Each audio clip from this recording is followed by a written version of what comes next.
What's up everybody, Anthony from GranddaddyHerps, and today I'm just going to give you an update video on the collection. It's been a couple months, so I figure, I'll let you guys see how everything's doing. It gives me an excuse to make a new video. Basically this setup that you see here is just temporary. My snakes grew faster than I could get them basically an upgraded rack, but no worries, everything is actually working very well. Temperatures are all where they need to be, even though the setup looks very freaking like low budget, because it is. This wood rack right here, it was actually my hatchling rack, and I took down 3 shelves so I can fit those 3 41 quart tubs in there. I was planning on getting a bowl file, but then I ended up using the money to basically buy food and other things. So just a couple more months, then I'm gonna get the racks that I'm looking for. But let's just jump right into it. Let me show you how everything's doing. Really quickly, starting from the top, this setup actually is kind of temporary because I'm actually selling the lesser male. He was in one of these tubs, but because I got this lesser Cine, I had to basically use or kind of downsize temporarily. Hopefully I can sell this guy quick because he's about 1,000 grams, maybe a little bit more, and he's in a 15 quart tub, which is not the best thing for him, but for right now it's working. As you can see, he's a little too big for it, but just want to get him in a couple more videos before I send him off. Love this guy, raised him from a little worm, but as I just said, I got the lesser Cine, so really don't have any more use for this guy, even though he's really gorgeous, and as a baby he was just smoking. He's in one of the videos on my old channel, and I think I showed a clip of him recently, and not recently, but a couple months back, in a video of him as a baby and then him as an adult. And then here is a female Pinstripe that has been a pain in the ass, excuse my language. She's been off and on food for the last 1.5 years that I had her. I just can't seem to get this girl to stay consistent on food. I had another Pinstripe before her that was the same thing. I don't know if any of you guys had any trouble with your Pinstripes eating, but right now I would guesstimate that she's in the low 800s. And basically I got her at like 600 grams about 1.5 years ago, and I've only been able to put 200 grams on her, a little over 200 grams, and that's with her gaining a lot of weight and then going off of food and losing all of it. She's a very nice female too. I wish she would be consistent, so I can do a little bit of work with her and breeding projects, but no rush. Whenever she's ready, she'll be ready. I have other projects that'll keep me busy for now, so nothing too crazy. And again, tub is a little on the small size for her, on the small side for her, but if she's not gaining weight, I did put her in one of these tubs before, and I think that's kind of what scared her from feeding, is when you switch them tubs, sometimes they'll do that. In here is one of my favorite snakes, even though it's just a basic pastel. She's in a deep shed. She's a Garrick Demeyer line pastel, and she looks way better than this out of shed, guys. You got to see her out of shed. She's just extremely nice looking. And what really made me keep her, because I didn't have the intention of keeping her, I got her as part of a trade. But if you can see on the bottom of her sides, she's got all these polka dots. Like, it's hard to explain, but it was almost like leopard-like, like a ton of polka dots. And then she even has them on the side of her face. Sorry, sweetie. But let's see if I can get, yeah, like the side of her face. The other side of her face shows it better. But this has been an amazing snake so far. I don't know how long I've had her, maybe about 1 year or so. I got her, she was in the low 200 gram range. She's about 1,200 grams now. So she's definitely been one of those snakes that will eat the leftovers. I love that snake. She's actually had a lot more progress than my other pastel that I'm going to show you here shortly.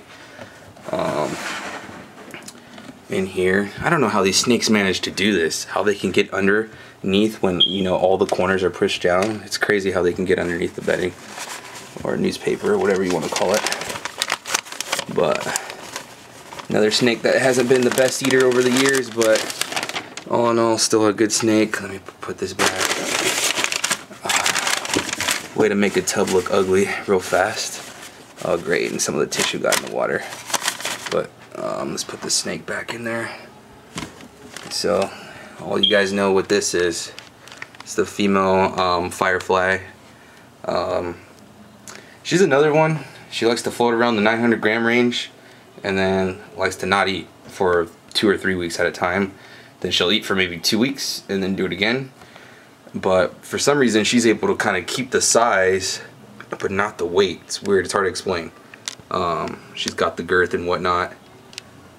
She's a freaking sick snake, but she's definitely the epitome of a ball python. She loves to coil up. She's super duper shy, but I'd rather have a shy snake than one that's always trying to kill me, like my male Enchi. Freaking little son of a bitch. That dude's always trying to bite me and he's always hissing at me. But look at those side patterns. What I like about this line is that it throws a lot of these circles. Like, I can't explain it, but it throws a lot of like those little circles. She's got them on her head. She's got it on the, let's see, on the other side right there. You can see those little circle patterns. It's really cool. But yeah, about a 900 gram female Firefly. Again, she's one snake that I really would like to get to size, but you know, no rush, you know. And then here's the killer snake from Mars, my male Enchi. As of lately, he hasn't been the greatest eater. I try to offer him frozen thawed and he just will not eat it. So I gotta feed him adult mice, live adult mice, because he'll eat those. But you know, I give him 2 or 3 at a time and it just doesn't seem to, you know, have him gain weight, and then like he'll go a week off of food. So right now he's sitting at about 600 grams, which he would be able to breed. I haven't checked for plugs, but you know, if I can get another 100 grams on him, he'll be ready for the breeding season. My plans for him were to put him to the killer bee, but ever since I got this next snake I'm about to show you, plans have shifted. So I'm probably just gonna go for Mystic Pastel, or not Mystic Pastels, Enchi Pastels, if one of my two pastel lines is ready to go. But here's my male Lesser Cine. Since I've had him, to those of you that saw the video of me doing, you know, the introduction, he's eaten 2 adult mice. That's just because I had him handy. So he took 2 of them, and then probably about a week or so later he ate a 150 gram small, actually it's not even small, but 150 gram medium rat, which was a big shock, and he took it aggressively and it was a frozen thawed. So this guy is smoking.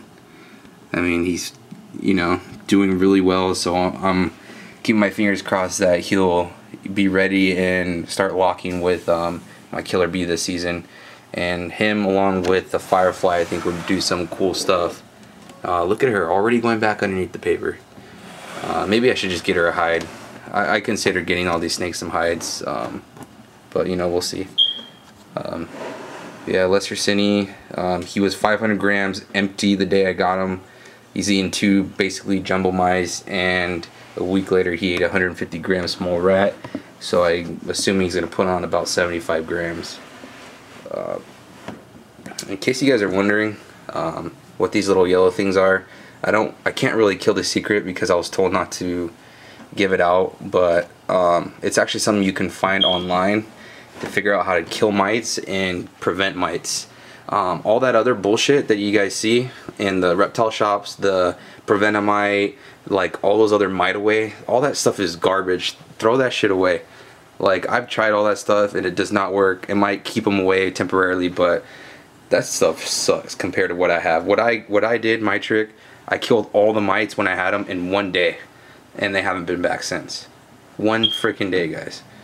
Let me see you guys do that. But anyway, this is going to be a bit difficult for me to do, so let me cut the video and take these out one by one and show you what's in them. So what I have in here, this is the only snake that I give a hide to, and it's because when I first got her, it actually helped with getting her to eat, and after she laid her clutch, she has not eaten for me just yet, and she laid her clutch last month on the 24th, so it's September this month, so August 24th, and she still has not eaten for me. I'm not too worried just yet, but I'm pretty sure she's gonna eat from me this coming up week, because the last couple weeks she's been very shy. She's been just in a ball, kind of looking like, if I don't know how to describe it, but kind of looking like a depressed snake, like just kind of coiled up in the corner, did not show her head, did not come out. And ever since I put the hide in, she started kind of being a little bit more curious, and she'll come out, and especially at nighttime I'll see her come out, and you know, she'll go exploring in her tub. So I'm pretty confident that coming up tomorrow when I do my feeding that she'll go. Alright guys, let me make this one quick. Here is my male 100% het clown, sitting right at about 1,000 grams. Ooh, calm down there, buddy. About 1,000 grams. He's just waiting for my female 100% het clown to size up, which is going to be this season, guys. I'm so excited. It's been a long 2.5, 3 years of me raising up these two snakes to get them, you know, ready to breed. I got them at about like 200 grams, probably like 185 grams ish, and finally I get to hopefully prove them out this season. Let me get to the female right now. Alright guys, so here's my female 100% het clown, doing freaking fabulous. She's a little swollen right now because she ate, matter of fact, they ate Thursday, so I'm not going to feed them this Sunday. I'm going to feed them Thursday. My schedule got kind of thrown off because I was busy with football. Believe it or not, I went to the Seahawks versus Chargers game where Chargers beat the Seahawks. Go Chargers. Definitely a huge fan, especially from growing up and being raised here in San Diego. But yeah guys, like I said, I'm going to get to finally prove, you know, hopefully prove her out. You know, if she's successful and she actually goes for me. She's sitting at about 13 to 1,400 grams empty. So, you know, I've been really fortunate. I found a good source of frozen thawed rats, and the guy gives me some big rats. So these snakes have been eating kind of large portions or large size rats. I mean, look at this tail. This thing is freaking fat. But yeah guys, let's get to the next one, so I can kind of make this video. So here we have my male Mystic.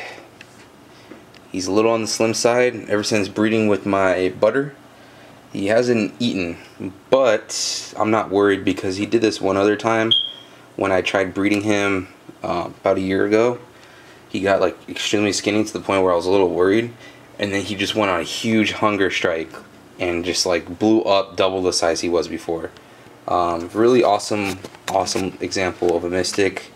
I mean, look at those side patterns, and he's very, very black on the spine.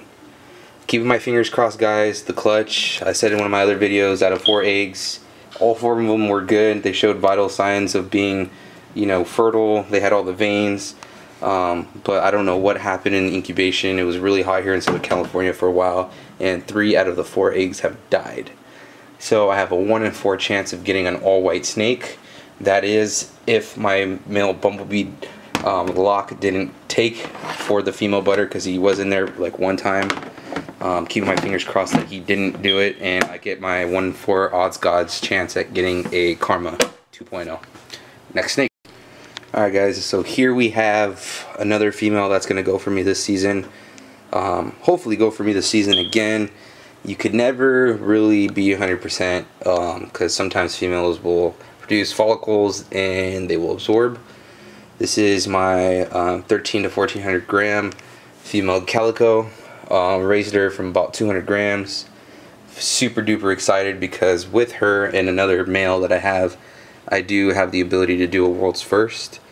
Actually, with 2 different males that I have, I could do a world's first. Want to keep that hush hush just because you never know.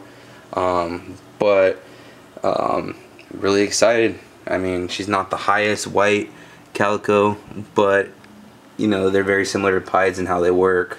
You can get low, high, medium whites with, you know, even a low quality or a low visual quality animal. So this is her. One of my favorite things about her, besides her being one of my nicest snakes, besides her being agitated right now, is the belly patterns on Calicos. So awesome. Super duper cool. Very busy. Very yellow belly-ish. I would imagine it'd be very difficult to tell a yellow belly calico apart from a regular calico. Yeah guys, let's get to the next one. So here we have another pastel that is also in shed. I don't know what it is with my two pastels. They shed like twice a month. It's crazy. Like they'll get out of shed, eat one meal, and go back into shed. It makes no sense to me. Look at that deep blue. This girl, definitely another what you would call problem feeder. Had her for about 3 to 4 years. Got her in late 2011, so about 3 years, and she's only about 1,200 grams. Like that's about it. So when I first got her, she was that snake that just ate everything, and then I had lost her for about a month, found her, and ever since then she just hasn't been the same. But nevertheless, she's been pretty consistent for me lately. Still, she hasn't eaten about 2 weeks. Going into shed has a little something to do with it, but she looks really good when she's out of shed. She's actually really bright yellow. She's really dark right now just because of the shed, but what I'm really looking forward to with this snake is I'll probably put the Bumblebee to her, is going for some super pastels and some high blushed killer bees, because if you can see the spinal blushing or the dorsal blushing, it's really high. And you guys ever see the movie Scream? Look at that right there. It's kind of cool. And that's where she got her name from, is Scream, because of that. But let's get to the next one. Only got a couple more snakes to show you guys. Thanks for you know, hanging in there. Also, big shout out to Queen City Constrictors. Guys always showing me love, so it's my turn. Go check out his videos. Got some ball pythons and stuff. Alright guys, here's my big mama. Everyone's got a big mama in their collection. A YouTuber was just talking about that recently. I forget who it was. It might have been Drew from Queen City Constrictors. I totally forget. And I know Mark from Balls Out by Ball Pythons has a big one, and Elijah from Juggernaut Reptiles got a big mama, sub-Saharan female that laid a 13A clutch, I think last year. But she's gonna take the season off because she's bred 3 seasons in a row. The last 2 years she's bred for me, she slugged out completely, but had 10 eggs slug out. So she's definitely got the ability to lay a big clutch, but she needs to take a year off to let her internals kind of recuperate. Next. Alright guys, to end this video, I get to show you the difference between a bumblebee and a killer bee. To those of you that don't know the difference or can't really spot the difference, what's going to be difficult is this is actually a very high quality bumblebee. The camera's doing okay, I'm picking it up, but he's about a 4-year-old male bumblebee, and look at the yellows on him and the whites and the dorsal pattern. Usually on bumblebees when they get older, this part of the body turns a really dark charcoal gray, like this nasty like burnt color, whereas him, it's still, I mean, it's getting there, but it's not entirely there yet. Still that beautiful yellow head. If you guys haven't seen any of my recent videos, he actually fathered a clutch this year, and he threw this wicked insane pastel male and bumblebee male, like just wicked insane. You gotta go see the video of that. But awesome looking male bumblebee. It sucks too because here in the future, you know, I'm going to be getting other higher end bumblebee male combos, and I think I'm going to hold on to him for, you know, the journey, even if I don't plan on really breeding him, just because he's kind of what got me into ball pythons here in my later years. I saw him at Triple L Reptile, and you know, I just had to leave with him. At the time he was about $400 for a male, so like I just had to do it, and love this guy to death. His nickname is Golden Boy, because I mean, he was just super bright yellow as a baby. I mean, just screaming yellow. I had to have him. I got bit by the bug like everybody does when they see a bumblebee, or when they saw a bumblebee. But yeah guys, let's get to the killer bee now. Alright guys, so here's the killer bee. I mean, you can see the difference, especially from the yellows, just jumps out. But the head on this female is just insane. I like the eyelash, the single eyelash on top of the head. and that aggressive, like, skull looking look that she has to her face.